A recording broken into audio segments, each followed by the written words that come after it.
Ladies and gentlemen, Silent Mike back with another video. Today we're going to talk about the ultimate, the only leg day. We got good response when we talked about building the best chest we can and the most efficient way to build a chest. So I read in the comments below, how do you do this? What are your suggestions for leg day building big old tree trunks? Before we dig into the video, do me a favor, be sure to subscribe, turn on notifications, give this video a thumbs up. Let's see if we can reach 1,000 thumbs in the sky. And also, do me a favor, comment below what topics or videos you want me to cover in upcoming videos. New videos every Monday and Thursday. New podcast, iTunes, Spotify, everywhere. 50% facts. We take a singular topic, me and the one and only Jim McD, break it down the best we can. Then at the end of the podcast, we call in an expert, give you the ultimate answer to that question. And also, I'm Twitch streaming every single day. Silent Mike on Twitch. Check it out. Let's dig in. So I've talked about this multiple times in the past that volume is the biggest indicator for building strength and building muscle, right? When we're talking about how much tonnage, how much work we do day in, day out, week in, week out, month out, year out, overall volume. Sets times reps times weight plus a calorie surplus, meaning we eat more calories than we need to maintain our body weight. That's how we're gonna build size, that's how we're gonna build mass, and that's how we're gonna build muscle. Mixed in with good hydration and a lot of sleep is gonna be overall best. Now, the biggest difference between strength training, trying to build your 1 rep max, weightlifting, powerlifting, whatever it is, trying to get stronger, and bodybuilding or training for aesthetics, trying to look better, the only main differences are exercise variation and perhaps how many exercises you do. Hypothetically speaking, if you're a powerlifter, you could become very, very good at powerlifting with just the squat, bench, and deadlift. Now, you do risk some weak points that may end up aggravating some injuries or getting a little bit of wear and tear. It may not be optimal, but you can be really good at squat, bench, dead, and get strong.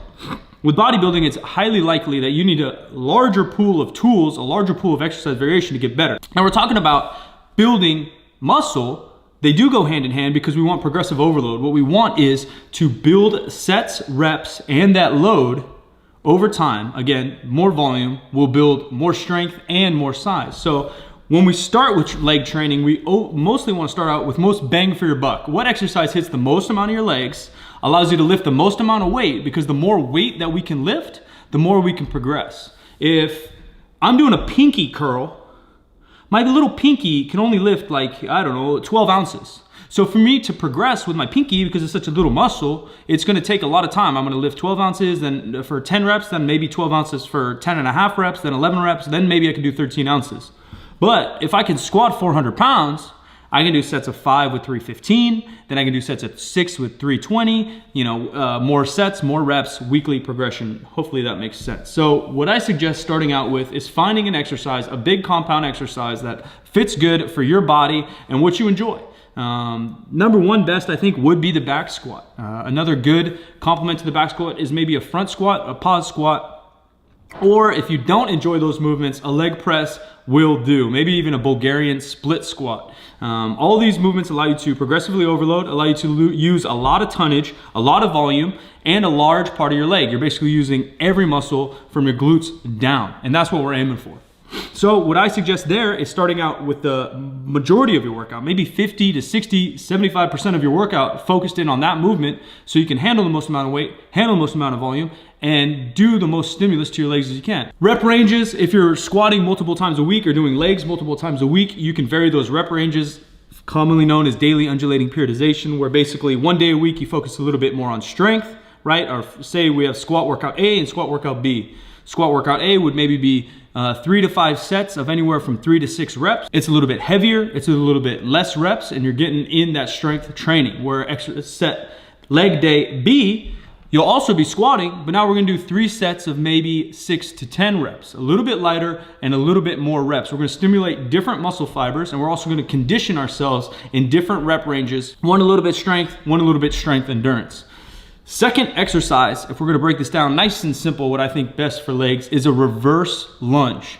Now any lunge will do. Walking lunges are great. There's many different kinds. Again, a Bulgarian split squat would be great. I think the reverse lunge is a great movement for the quadricep itself. You're still doing a compound movement. You're working a large part of your leg, hamstrings, glutes, calves are all still involved. It's easy to load. I prefer a kettlebell, but you can do dumbbells, you can do a barbell across your back. And I also think it adds a little bit of athleticism, coordination, and balance if you're doing a reverse walking lunge, if y'all trying to be some athletes. And I think adding any type of balance coordination is highly beneficial, not only for your mind, but for your body, and it works a little bit extra in your calves. Although minuscule, I think it's worth it overall. Last movement would be some type of hamstring movement. I believe the RDL, Romanian deadlift, is a great movement. Again, dumbbells, barbells, or kettlebells, but I think the barbell in particular is the best. I think you can do higher rep ranges. You can really feel your hammies and glutes working. If we got the same setup for workout A and workout B, and we're using the reverse lunge for our second movement, again, it focuses in on our entire leg, but a little extra on the quadricep, again, if we're doing that leg extension on the reverse. Workout A might be 3 sets of 6 to 8, a little bit heavier load, and then workout B might be maybe 10 to even 15 reps, 3 sets, a little bit lighter load. And what we try to do, again, week to week, month to month, is progress. And not only by adding load, but we can do an extra set, or we can do an extra rep as needed. Once you start to get stronger and you've been training for a very long time, you can't just add 5 pounds every week to these movements. So you'll have to add a set, maybe a rep, and progress very slowly. Incremental progress is still progress, my friends.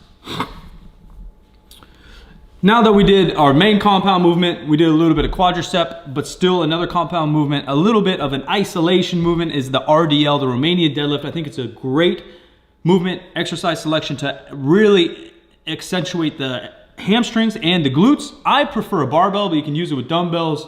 You can also use it with kettlebells, a machine. Some people do it on the cable. But I think the barbell, you can really load this movement up if you keep your back nice and neutral and really focus on pushing back into your hips, keeping your shoulders directly over the bar, knees slightly hinged. And I like to really load it up. Back when I was deadlifting really, really heavy, I was load these things up with 315, 365, 405. Again, if we're working with the workout A and the workout B, I think the first one a little bit heavier, sets of 6 to 8. In the second workout, workout B, 3 to 5 sets, anywhere from 10 to even 15, and really feel a burn on that guy, working our muscle endurance. Last but not least, you can't forget it. My friend up in the north, winter is coming. Omar Isuf, the one and only, the king of the calves, the king of the cows, the king of the bulls. You can't end a workout without doing a little bit of calves involved. Now, if it's purely aesthetic goals and you want to balance symmetrical physique, calves are going to be necessary. For entirety of athletic movement, they are a small muscle, but it is smart to train them if you're a runner, sprinter, basketball player, etc. Do they need the stimulus that all the rest of our muscles get? Maybe not, because you do use them a lot when you're running, jumping, etc. on their own, and they're constantly in flexion themselves when you're standing, walking, etc. But you know, a couple sets of seated calf raises, real slow, controlled, relaxed at the bottom, allow that stretch to kind of dissipate. We have a very elastic Achilles heel. Or Achilles tendon. It's very strong and it's really wound up. So you want that thing to relax and then control it yourself to contract. Control the movement both ways. 3 sets of maybe 15, then some standing calf raises, 3 to 20. Similar motion. Don't bounce up and down. You see a lot of guys in there doing freaking